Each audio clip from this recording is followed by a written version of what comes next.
Ah yes, we're about to run out of oxygen. One of the staples of science fiction. Now the bad ones I'm talking about would not include a scene like this. Running out of oxygen in a spacesuit is a realistic possibility, and it would occur swiftly. The strength of this scene in the film Red Planet is the astronauts behave rationally. There isn't a death fight over someone's oxygen canister or anything like that. They all decide to try to be calm, still, and maximize their life. There's also the lack of a computer countdown. I cannot stand it when a computer goes, running out of oxygen in 5, 4, 3, 2. That would be the equivalent of saying you are about to finish digesting your supper in 5, 4, 3. Biological processes are not like your cell phone power where it's just going to cut off at a certain voltage threshold. So you can't really predict the moment you're technically out of oxygen. And what's really going to kill you is the rising CO2 in the suit, and they're going into what's called hypercapnia. So discussing the acidosis in the blood, and yeah, it's going to be terrible, is really accurate. Having inhaled higher percentages of carbon dioxide that is recommended, and having heart problems, I can tell you, it's really unpleasant. So I would in fact do what the character is doing.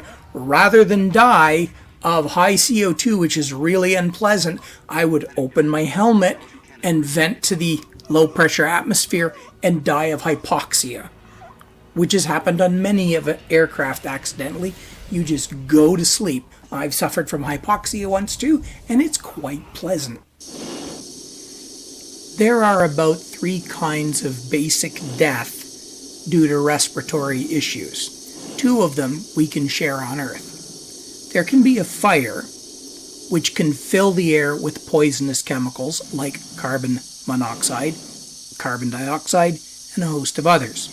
Straight up suffocation, where you're trapped in an enclosed space, the oxygen levels fall, the carbon dioxide levels rise, and you get a 2-fold death. Third possibility is exposure to a vacuum, where you lose complete containment on a spaceship or a spacesuit, and you vent to a 0% atmosphere. If you vent to a vacuum, you have about 15 seconds of consciousness in which to engage in self-rescue. At that point, a process called osmosis has been reversing in your body, and oxygen is leaving your blood, heading to the vacuum of space. This is why you can hold your breath far longer than you can be exposed to a vacuum. Holding your breath while exposed to a vacuum, you will just embolize.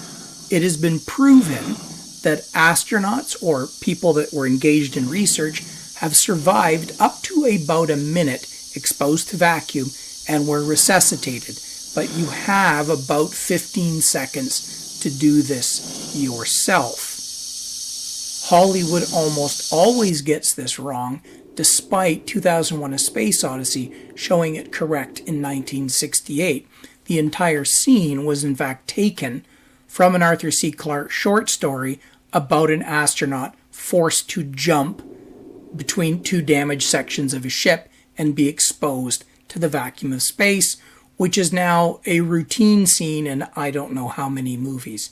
It was done in 68. Give it a rest. If I like these 2 movies, which ones could I possibly object to? Well, why don't we start with some low-hanging fruit with an Arnold Schwarzenegger film? Air systems on spacecraft, on space bases, on uninhabitable planets, are often turned off by our evil villain, and apparently they use ordinary fans to move air through these systems. Any HVAC guy really doesn't like these kind of movies. Nobody, anywhere, uses these fans for bulk movement of air through any system at all. Hollywood apparently doesn't have HVAC people working for them. They like the appearance of these fans, and it makes for a great action scene where our heroes have to try to get past the evil fan with sharp blades in the ductwork while the monster's chasing them. but it just isn't done. Hollywood, though, just can't let it go. They have to have giant fans in the air or even underwater, like in a James Bond film, that can threaten someone with being chopped up at any given time. I suspect somewhere in the 1950s, there was a contract signed to buy tons of fans, and these fans get reused just like the PK meter in Ghostbusters keeps showing up over and over again. The props people are like, well, I got this. You want to borrow it? Sure, sure. You got a big fan too? So we always have these scenes where people could be sucked into these fans.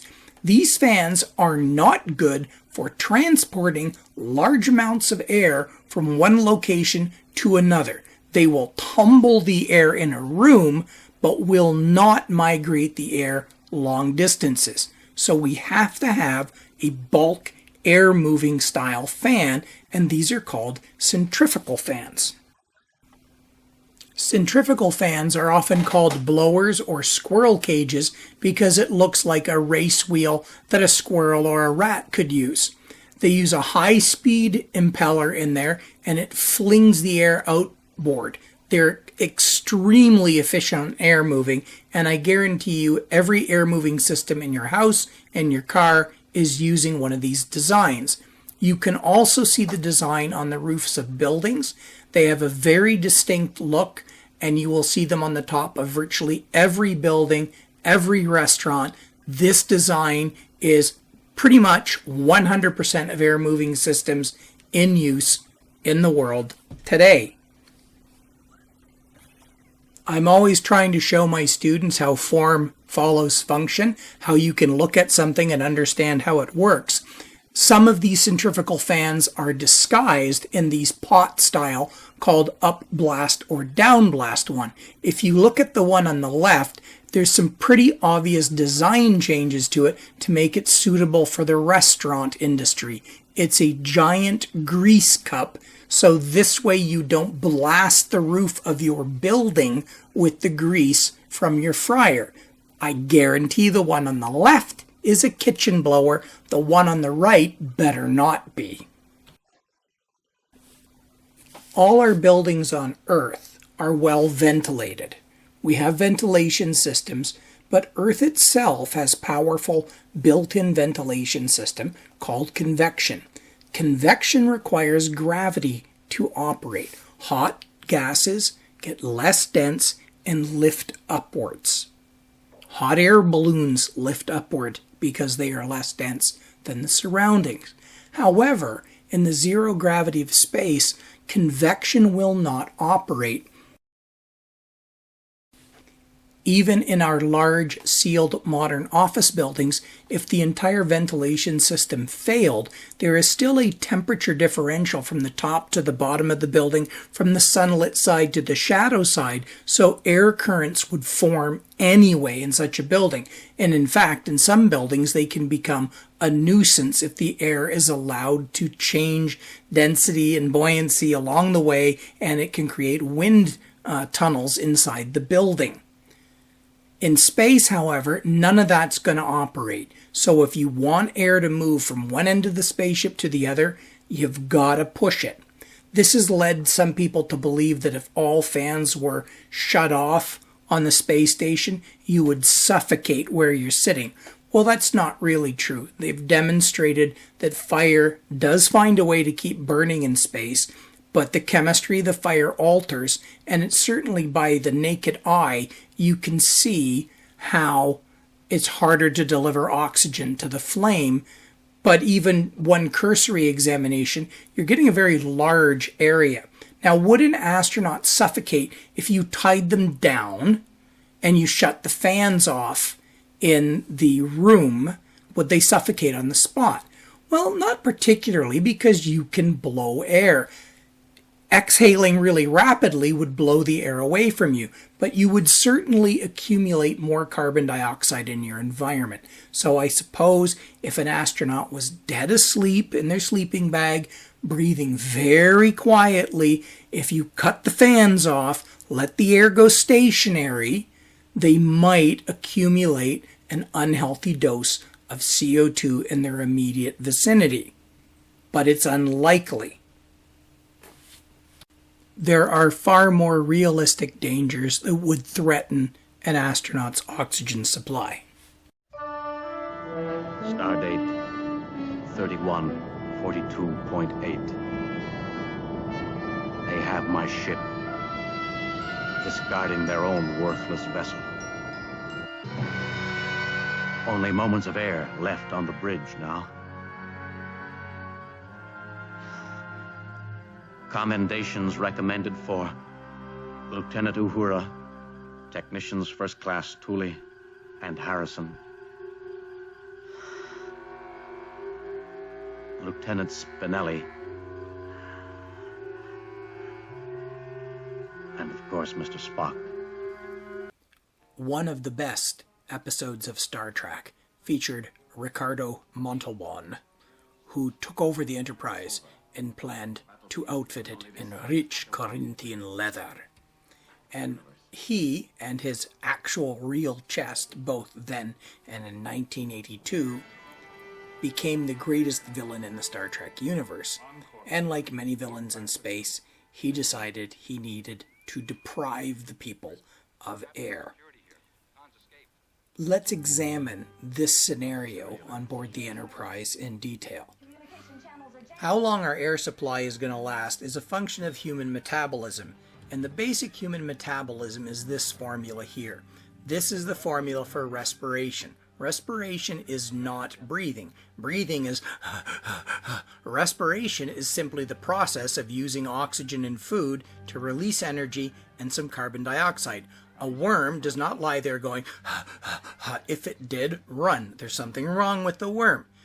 All animals respirate, not all animals breathe. What's that formula on the left? That is sugar, C6H12O6.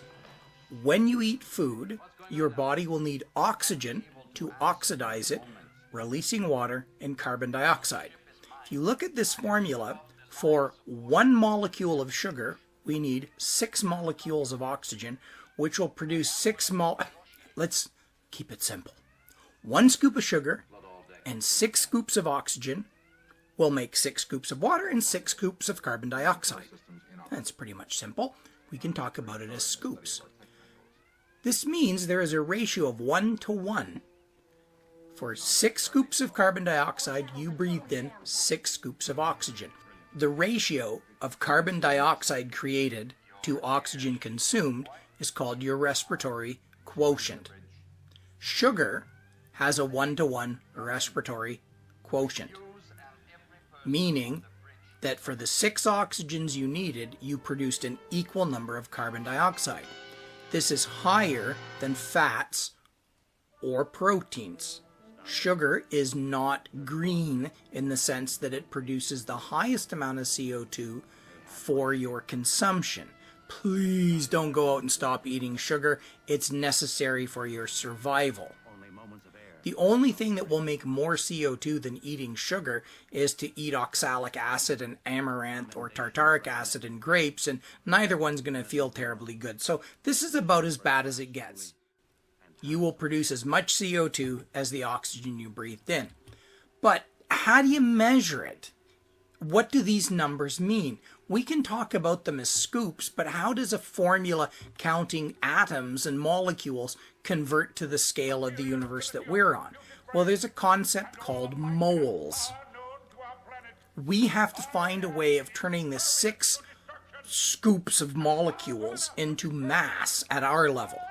And there's a rough conversion using this idea of molar measure. 1 mole of oxygen weighs 32 grams. The number 6 you're looking at is 6 moles. What is a mole? It's a huge, gigantic bundle of molecules. It's like saying how many grains are in a pound of sugar. It's like you don't really want to count them individually. You're getting this big package. And this is going to allow us to calculate our daily needs in terms of oxygen and our daily waste. According to NASA, we need 0.84 kilograms per day. That's what they budget on the space station. Given the density of oxygen, not air, we're talking the oxygen in the air, we work out that we get 600 liters a day of oxygen to keep us alive. And that pretty much agrees with any other calculation I've seen. Now, what does this turn into as carbon dioxide? Well, we have to do a little count. 840 grams of oxygen, when oxygen is 32 grams per molecule or box of molecules, works out that you need 26 moles of oxygen.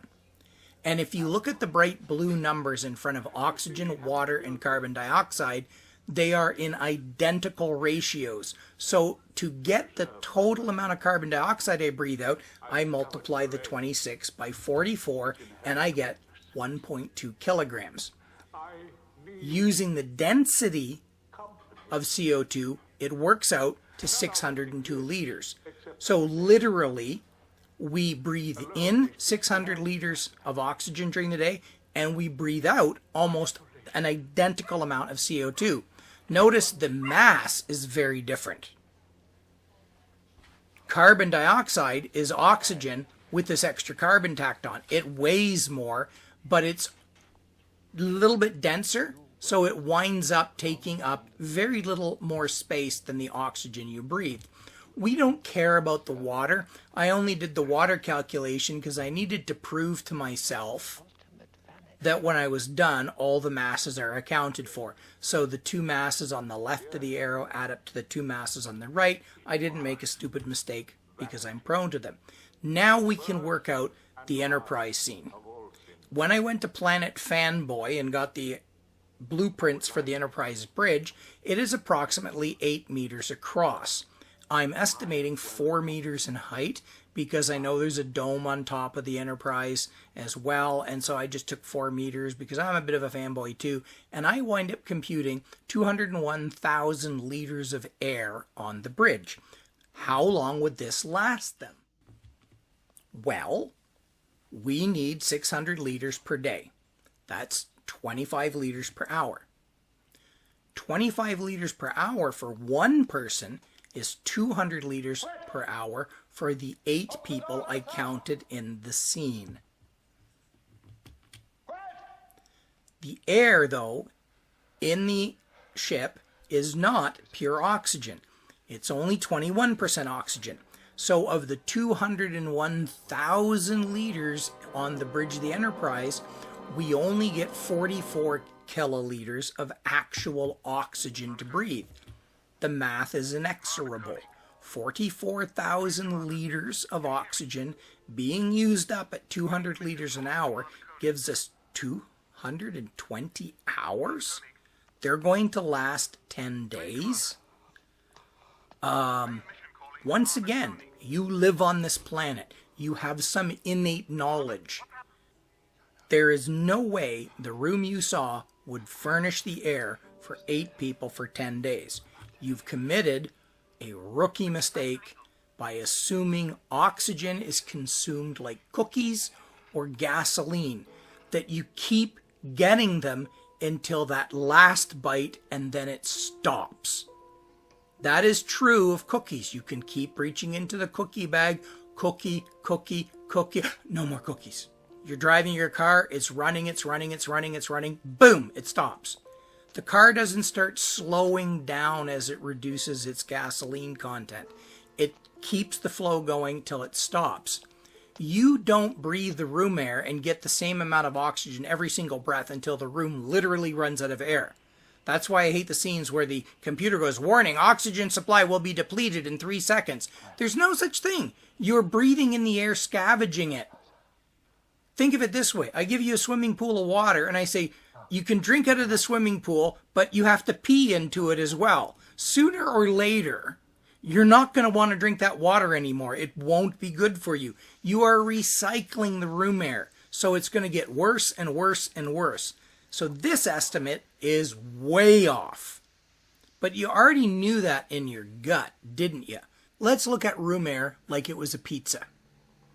we have the pizza itself, which is the mostly nitrogen in the air, and we have all these little blue oxygen molecules that I want you to think of as pepperonis on the pizza. When the room is full of oxygen, there's lots of pepperonis on this pizza. You take a slice and you eat it, and you get what looks to be about 9 discs of oxygen. 9 pepperonis. That's great. But then, later on, you find the pizza, the next one, doesn't have as many pepperonis on it. If you eat a slice of that pizza, you're only getting about 2 pepperonis. So you're pretty much going to need to eat 5 slices of the lower pizza to get the same pepperoni count as 1 slice of the upper one. Now, I know what you're thinking, that you could just pick the pepperonis you want, like collect all 9 off the lower pizza, and you're legally allowed to be killed if you do that. No, this is the way it came. As the room air loses oxygen, each pizza slice, each breath you take is going to have less and less oxygen in it. That is why you just don't suddenly run out. It's going to be a horrid process, as every breath you take is going to get worse and worse and worse in terms of its efficiency.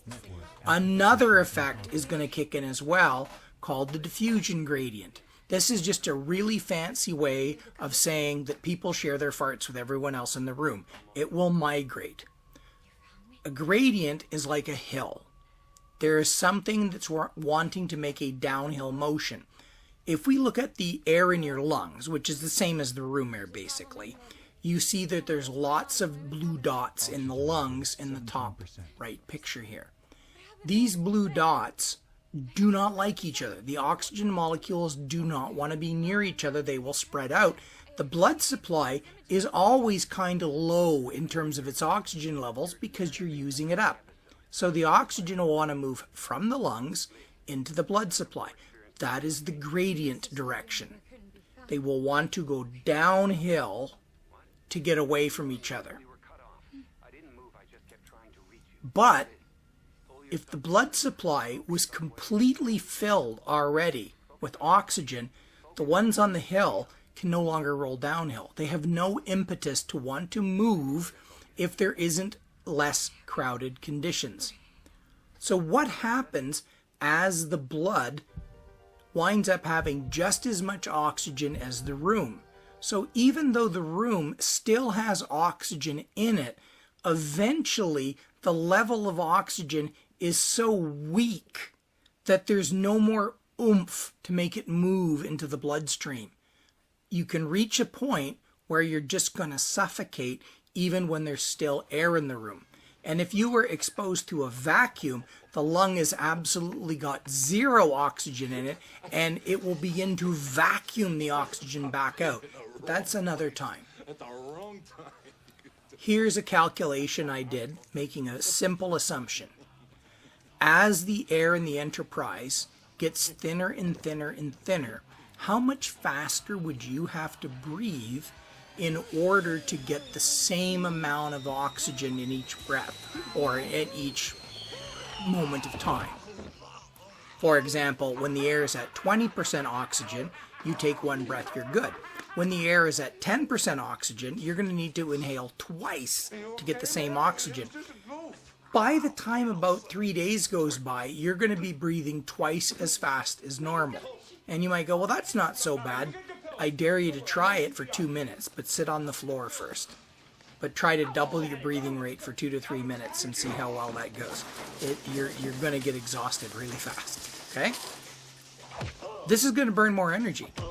As you start increasing your respiration, not only will you not enjoy it, you will start to burn off more energy. So right off the bat, that's going to take away some of our time we have on the Enterprise. I plotted what the oxygen and the CO2 in the room would look like over that time period. And this is, again, for the 201 kiloliters of the Enterprise bridge with 8 people. The oxygen levels and the CO2 are counter to each other. Oxygen starts high, goes low, CO2 goes up. It looks like way over here on the far right, where they cross, that is our death crossing. You're finished by then. How can I say that? 10% oxygen and 10% CO2, it's fatal for certain. This means we're talking little over 4 days now. Not 10 days, but just barely over 4 days, and they're dead. No one's going to live in an environment with 10% CO2, 10% oxygen. They're fatal each on their own. This is a double fatal scenario. But wait, there's more.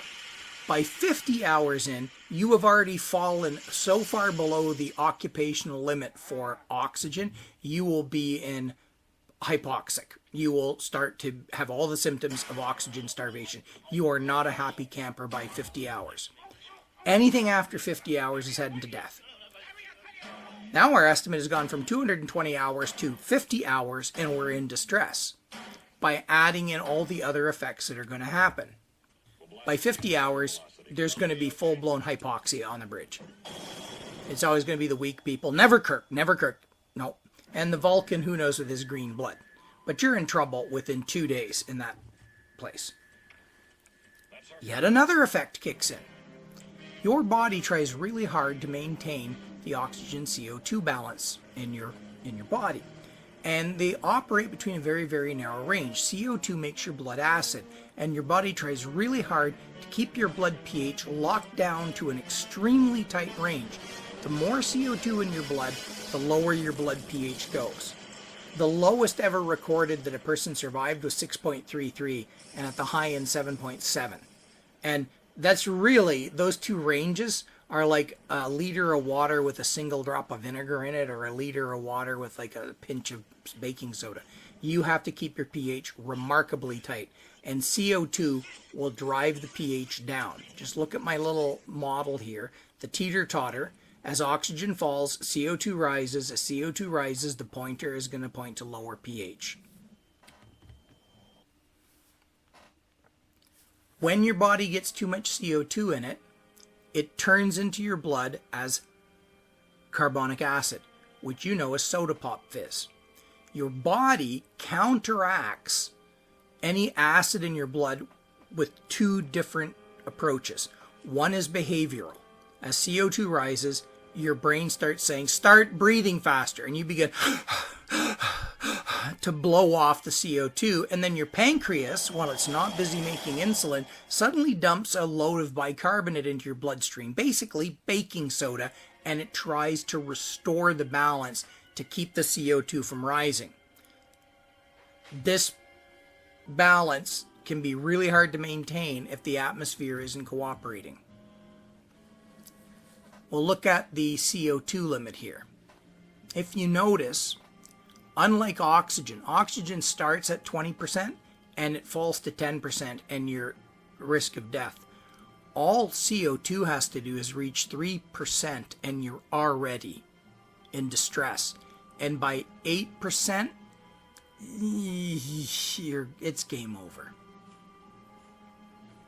So the carbon dioxide levels are what's driving this scenario. We'll go back to this.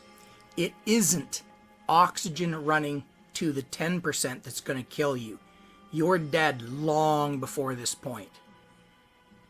You're dead even basically around the 50-hour mark because it's already getting too high.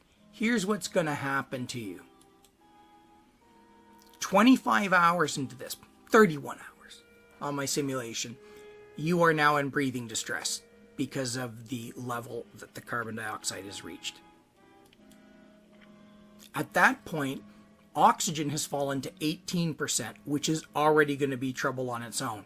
So you're already going to be getting quite sick by 31 hours. The 4% level is called immediate danger to life and health. You're only a few hours away from a carbon dioxide level enough to be of serious concern. At 81 hours, you'll hit 8%. There's your range. The death zone is somewhere between 25 and 80 hours. It's game over. That's a lot shorter than the original 220 hours, but it's already much longer than what the show seems to appear. You get the impression they were in deadly danger of bad air within the course of 5 or 6 hours or less, they've got in the 1-day neighborhood, and they're going to be in serious trouble in that room. And just to show you a final plot, this is 10 hours in that room.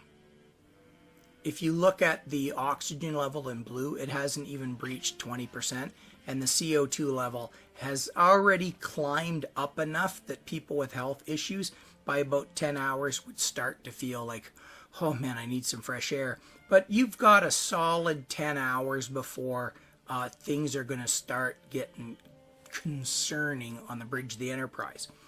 That would then put it at, within reason of the duration of the plot, they're not terribly far off symptoms, but the unconsciousness, they seems to indicate they've jumped the gun on it, that the people fell unconscious far sooner than they would in reality in a room with that kind of volume. So, what's our final takeaway in this long-winded session on long-winded storylines? 2001, the most accurate in terms of its portrayal of oxygen starvation killing you that quickly if exposed to a vacuum. Red Planet, accurate scene in terms of astronauts trying to keep their calm and cool and not going hysterical, dealing with the symptoms of high carbon dioxide. The lack of oxygen tanks on their suits seems to be a progressively more common feature. Maybe they have rebreathers, whatever. Star Trek. Excellent scene. They probably 3 times too fast for death. But within the confines of a plot, it certainly wouldn't be something Khan would have to wait a tremendously long time for before they had to surrender that room. The least realistic scene of the 4 clips I've shown you would be Space 1999. Despite it being my favorite episode, you can't simply shut the life support off to a cavernous spaceship and have 3 people start to suffer respiratory problems within minutes. And the biggest lie is turning life support back on when you're nearly dead does not instantaneously put oxygen back in the room or allow other people to enter the room that is causing you to be on your hands and knees and safely rescue you without breathing apparatus. How come I haven't talked about Total Recall in its scientific accuracy or potentially lack thereof? Well, I would no more be willing to discuss this film's scientific accuracy than you would get a surgeon to sit down and discuss with you if the game operation is a quality simulation of real surgery. Or if I was the pilot of an aircraft and one of the flight attendants said, Captain, there is a chemtrail conspiracy theorist who would like to come in the cabin and discuss things with you. It's not happening. So I'm not even going to touch this one.